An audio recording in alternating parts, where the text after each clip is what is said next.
Hello students, welcome to Chemistry World. Here the video number 6 for the chapter 1, some basic concept of chemistry, 11th standard chemistry. आज का topic है Dalton's atomic theory.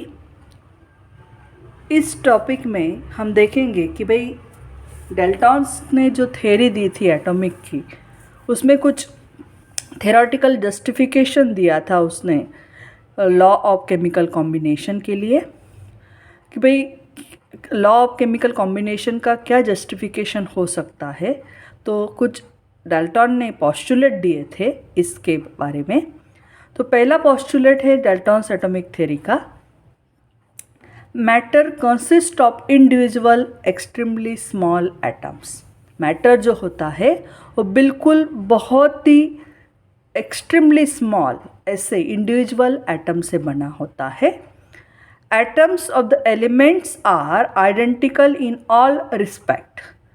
जो elements होता है, अगर आप कोई भी सैंपल ले लो एक एलिमेंट का, तो हाइड्रोजन का सपोज लिया, तो उसके सभी जो एटम्स हो गए हाइड्रोजन के, वो सभी आइडेंटिकल हो गए इन ऑल रिस्पेक्ट, जैसे शेप उसका, साइज, मास, केमिकल प्रॉपर्टीज़।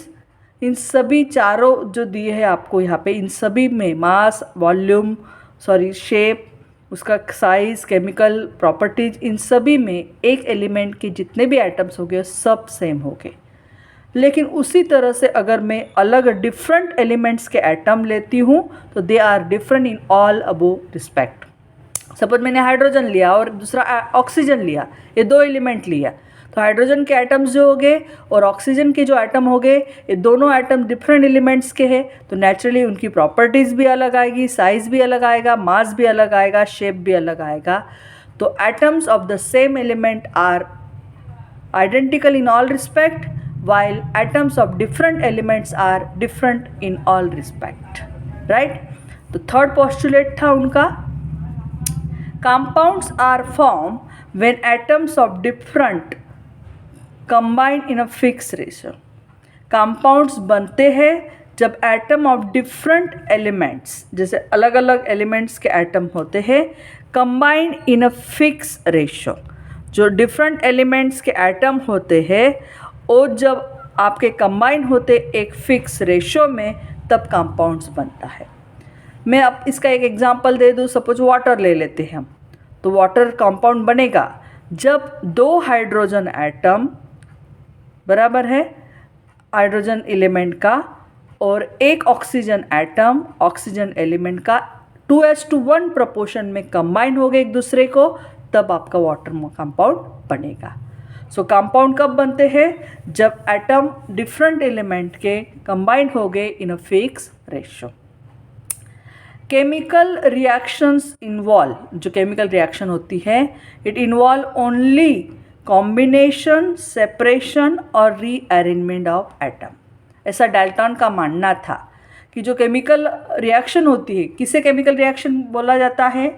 जिसमें कुछ कॉम्बिनेशन होता है, मतलब दो एटम्स कुछ कंबाइन हो गए, या फिर एक मॉलिक्यूल से अगर सेपरेशन होगा, फिर कुछ रीअरेंजमेंट होगी एटम्स के बीच में, तो इस सभी चीज़ों को उन्होंने केमिकल रिएक्शन बोला था।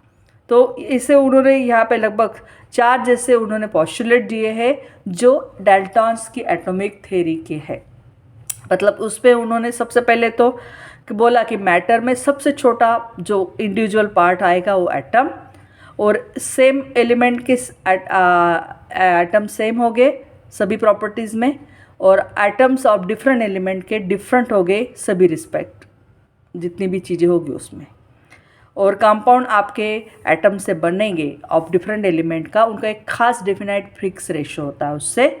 और जो केमिकल रिएक्शन होती है वो एक तरह की रीअरेंजमेंट ऑफ एटम्स होता है, या कॉम्बिनेशन होगा या सेपरेशन होगा, ऐसा डाल्टन्स का मानना था। लेकिन डाल्टन्स एटॉमिक थ्योरी के कुछ लिमिटेशंस है। क्या लिमिटेशंस हैं? तो देखो कि उन्होंने जो डाल्टन्स एटॉमिक थ्योरी थी, it failed to explain the law of gaseous volume. जो लॉ ऑफ गैसियस वॉल्यूम है, वो लॉ एवोगैड्रोज लॉ जो था, उस लॉ को एक्सप्लेनेशन करने में डाल्टन्स एटॉमिक थ्योरी फेल हुई। It could not explain why atom of different element have different masses, size and valency. Dalton's atomic theory भी ये एक्सप्लेन नहीं कर पाई कि अगर मैं डिफरेंट एलिमेंट के एटम्स लेती हूँ, जैसे हाइड्रोजन और ऑक्सीजन ये डिफरेंट एलिमेंट्स है, तो उनका हाइड्रोजन एटम और ऑक्सीजन एटम लिया तो क्यों इस एटम के मास अलग अलग हैं, क्यों साइज अलग है और वैलेंसीज भी क्यों अलग है, इसको एक्सप्लेन नहीं कर पाई. It could not explain how and why atom of different element combine with each other to form compound atoms or molecule. Dalton atomic theory इसका भी एक्सप्लेनेशन नहीं दे पाई क्यों भाई कि अलग डिफरेंट एलिमेंट्स के जब हम एटम्स लेते हैं और उनको कंबाइन करते हैं और उससे जो कंपाउंड एटम बनता है या मॉलिक्यूल्स बनता है, तो किस तरह से बनता है, हाउ एंड व्हाई किससे बनता है, इसका एक्सप्लेनेशन डाल्टन्स एटॉमिक थ्योरी नहीं कर पाई. उन्होंने पॉस्टुलेट तो दिए लेकिन कैसे होता है उसका प्रूफ देने में वो फेल हो गए. अब आता है नेक्स्ट हमारा इसमें टॉपिक एटॉमिक और मॉलिक्यूलर मास क्या होता है. तो क्या चीज़ है एटॉमिक और मॉलिक्यूलर मासेस. तो एटम जो होता है वो एक्सट्रीमली स्मॉल होता है, that it mass determination is very difficult bye scientific balance. जो चीज़ बहुत ही स्मॉल है तो उसका साइंटिफिक बैलेंस से हम मास डिटरमाइन नहीं कर पाएंगे.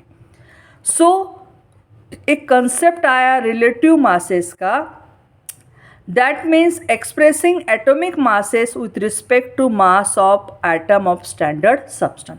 हम एक चीज़ बहुत छोटी है, इतनी छोटी है कि उसके लिए ख़ास एक माइक्रोस्कोप चाहिए हाईली पावर वाला, तो हम उसको डिटरमाइन कर पाएंगे. उसका मास ढूंढना मीन्स बहुत डिफ़िकल्ट है. तो इसके लिए वो एक रिलेटिव मासेस का कंसेप्ट एग्जिस्ट आया. क्या होता है रिलेटिव मासेस में, एक दूसरे एटम के मास को एक स्टैंडर्ड मास तरीके से हम लेते हैं और उसको रिलेटिव हम एक पर्टिकुलर एलिमेंट्स का, पर्टिकुलर एटम का एटॉमिक मास हम एक्सप्रेस करते हैं. Means expressing atomic masses with respect to the mass of atom of standard substance. एक स्टैंडर्ड सब्सटेंस का मास लेंगे और उसके रिलेटिव हम जिस एटम का एटॉमिक मास ढूंढ रहे हैं उसको हम एक्सप्रेस करेंगे. इसके लिए हाइड्रोजन को यूज़ किया गया एक स्टैंडर्ड मास तरीके से, ऑक्सीजन को भी यूज़ किया गया. हाइड्रोजन का 1 था और 1 ग्राम, ऑक्सीजन का 16 ग्राम. उस स्टैंडर्ड के हिसाब से उन्होंने बहुत सारे एटम्स के एटॉमिक मास को भी ढूंढा गया. फिर बाद में इन 1961 में एक new unit, there is one new unit for expressing atomic masses के लिए आया. तो 1961 मतलब इसके पहले हाइड्रोजन को एक स्टैंडर्ड बना के फिर ऑक्सीजन के लिए भी किया, उससे रिलेटिव बहुत सारे एटम्स के एटॉमिक मास ढूंढे गए. लेकिन उसके बाद 1961 में एक नया यूनिट आया जो एटॉमिक मासेस को एक्सप्रेस करने के लिए यूज़ किया गया और वो था isotope of carbon, that is carbon 12. उसको एक स्टैंडर्ड सब्सटेंस जिसके एटॉमिक मासेस को एक स्टैंडर्ड लिया गया और वो था कार्बन का आइसोटोप्स जिसका एटॉमिक मास था 12. There you can see that one. 10 atomic mass of element को डिफाइन किया गया कि the average relative mass of an atom of an element as compared to mass of atom of carbon 12 is taken as 12. अगर मैं एक atom का कोई भी एक एलिमेंट है, उस एलिमेंट के एटम का मैं एक एवरेज रिलेटिव मास लेना चाहती हूँ, तो एवरेज रिलेटिव मास लेने के लिए if I want to take the average relative mass of an atom of a particular element, तो उसकी मैं कंपेयरिंग करूँगी to the mass of an atom taken as 12. Carbon 12 जो 12 है उसके साथ में उसका कंपेयरिंग करके उसका एवरेज एटॉमिक मास ढूंढोगे. So what is the definition, the average relative mass of an atom of an element as compared to the mass of an atom of carbon 12 taken as 12. Means इसका मतलब है how many times an atom of the element, कोई भी element का atom कितने times heavier है than 1/12 of the mass of carbon 12, means how many times an atom of the element, कोई भी एलिमेंट का एटम कितने टाइम्स हेवियर है 1/12 of the mass of the carbon 12, carbon के 1/12 जो मास है उसके हिसाब से। This scale of relative masses of atom is called atomic mass unit scale. ये जो स्केल था of relative masses of atom उसको बोला जाता है atomic mass unit scale, AMU। और ये न्यू, उसका न्यू सिंबल भी था and that new symbol is दिया है आपको U की तरह, उसका न्यू सिंबल है। तो 1 atomic mass unit is equal to 1.66056 10⁻⁻24 gram. अब यहाँ पे मास अगर मैं एक हाइड्रोजन एटम का लेती हूँ तो 1.6736 10⁻⁻24 ग्राम आता है। If I take mass of an hydrogen atom, एक हाइड्रोजन एटम का लेती हूँ तो इतना आता है।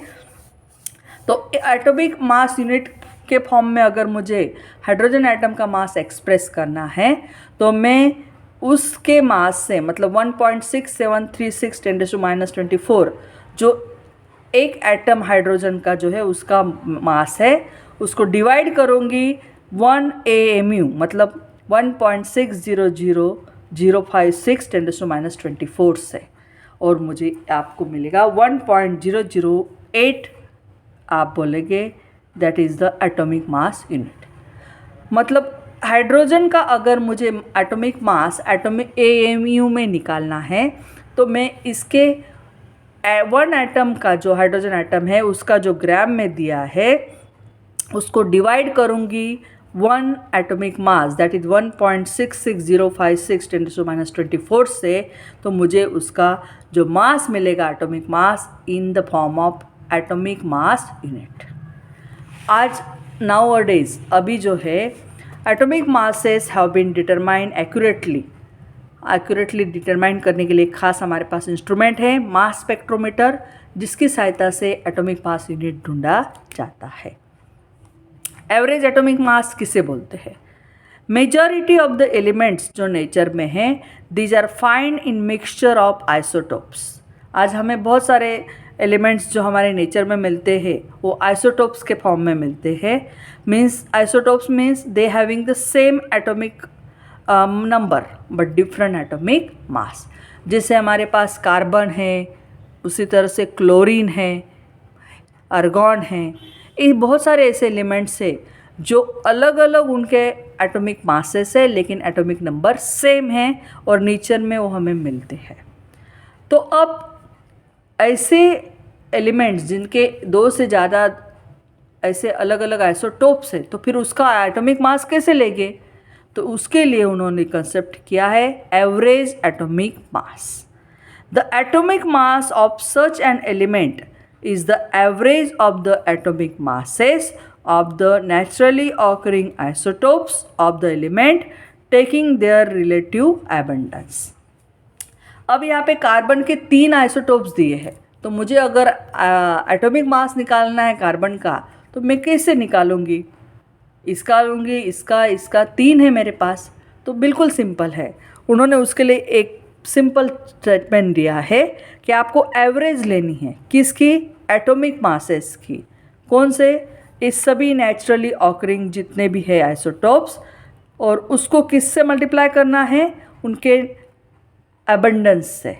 जैसे यहाँ पे कार्बन 12 है, वो 98.892 एबंडेंस उसका नेचुरली है, 13 का 1.108 और कार्बन 14 2 × 10⁻⁻10। तो अगर मुझे कार्बन का एवरेज एटॉमिक मास निकालना है तो बिल्कुल सिंपल है। Average atomic mass of carbon is equal to a आएगा आपका 12 उसका एटॉमिक मास मल्टीप्लाई उसका नेचुरली एबंडेंस 98.892 प्लस 13 मल्टीप्लाई 1.108 इसका naturally abundance plus 14 multiply 2 into 10⁻10 और इन तीनों का प्लस करने के बाद डिवाइडेड 100 तो हमें मिलेगा लगभग 12.001 एटॉमिक मास यूनिट। तो इस तरह से हम एवरेज एटॉमिक मास ढूंढ सकते। क्लोरीन का भी होगा, क्लोरीन हमारे पास 35 है और 37 राइट, तो उसका जो नेचुरली एबंडेंस होगा नेचर में उस परसेंटेज के हिसाब से उस एटॉमिक मास को मल्टीप्लाई करो और डिवाइडेड 100 करके हम उसका निकाल सकते हैं। उसके बाद का कंसेप्ट आता है मॉलिक्यूलर मास। क्या होता है मॉलिक्यूलर मास देख लीजिए। जैसे एटम का हमने मास निकाला एटॉमिक मास, तो masses of molecule are also very small, क्योंकि एटम ही छोटे हैं तो उससे बनने वाली चीज़ भी छोटी ही होगी। तो like atoms molecules are also very small, so can't be measure by actual weighing करके हम उसको मेजर नहीं कर पाएंगे। So it is also express relative to carbon 12। तो मॉलिक्यूलर मास एक्सप्रेस करने के लिए भी हमें कार्बन 12 चाहिए। तो what is the molecular mass definition? The average relative mass of its molecule as compared to mass of an atom of carbon taken as a 12। अगर हमें भी यहाँ पे किसी का एवरेज रिलेटिव मास निकालना है उसके मॉलिक्यूल्स का, तो as compare to mass of carbon 12। तो बिल्कुल सिंपल है इसके लिए। मॉलिक्यूलर मास अगर मुझे कार्बन डाइऑक्साइड का निकालना है तो कैसे निकालूंगी मैं? बिल्कुल सम करूँगी। Atomic mass of carbon plus 2 oxygen है, 2 multiply atomic mass of oxygen. Carbon का 12 है, 2 मल्टीप्लाई ऑक्सीजन का 16 है, तो 44 unit that is atomic mass unit आ गया। उसी तरह से आप मॉलिक्यूलर मास ऑफ मीथेन निकालो, तो इसमें atomic mass of carbon plus 4 hydrogen, तो 4 multiply atomic mass of hydrogen. तो आप कार्बन का लेते हो 12.001 प्लस 4 मल्टीप्लाई 1.008, तो टोटल आएगा 16.033 एटॉमिक मास यूनिट। तो मॉलिक्यूलर मास आप कोई भी सब्सटेंस का जब ग्राम में एक्सप्रेस करते हो तो वो होता है ग्राम मॉलिक्यूलर मास। और एक नेक्स्ट कंसेप्ट है आपका last topic of this video, formula mass किसे बोलते हैं। तो फॉर्मूला मास के लिए हमें पता है कि ऐसे बहुत सारे जैसे सब्सटेंस है, सोडियम क्लोराइड, पोटेशियम क्लोराइड है, जिनका कोई these do not have individual separate molecules as their constituent unit. अगर हम नमक लेते हैं सोडियम क्लोराइड, तो NaCl नहीं हो गए इसके अंदर, हमें पता है उनका कोई ऐसा इंडिविजुअल सेपरेट मॉलिक्यूल्स नहीं होते कि जो एक दूसरे से लिंक हो गए, NaCl लिंक LaCl नहीं, नो। सोडियम क्लोराइड में each Na plus ion is surrounded by 6 chlorine ion and each Cl minus ion is surrounded by 6 sodium plus ion in 3-dimensional structure। Actual structure ऐसा होता है उसका कि एक Na plus ion 6 chlorine से surrounding होता है 3 डायमेंशनली, और हर एक Cl माइनस 6 Na प्लस से सराउंडिंग होता है 3 डायमेंशनली। तो ऐसे कंपाउंड के लिए वी कॉल फार्मूला यूनिट। तो उसके लिए हमारा खास फार्मूला मास होता है जिससे हम उसको डिटरमाइन करते हैं। They give simple ratio between various ion, जो हमें सिंपल रेशो देता है उनके बीच का। जैसे formula mass is the sum of atomic masses of all atoms in a formula unit. Formula unit में जितने भी एटम्स हो गए उन सभी का एटॉमिक मास का समेशन जो होगा that is the formula mass. Formula mass मतलब हमारे फार्मूला यूनिट में जितने भी एटम हैं उन सभी का एटॉमिक मास। जैसे यहाँ पे सोडियम क्लोराइड है तो उसमें सोडियम और क्लोराइड है, तो atomic mass of sodium and atomic mass of chlorine दोनों को ले लो। 23 सोडियम का आएगा, क्लोरीन का 30.5 that is 58.5 unit atomic mass unit. ये फार्मूला मास आया हमारा सोडियम क्लोराइड का। Thank you.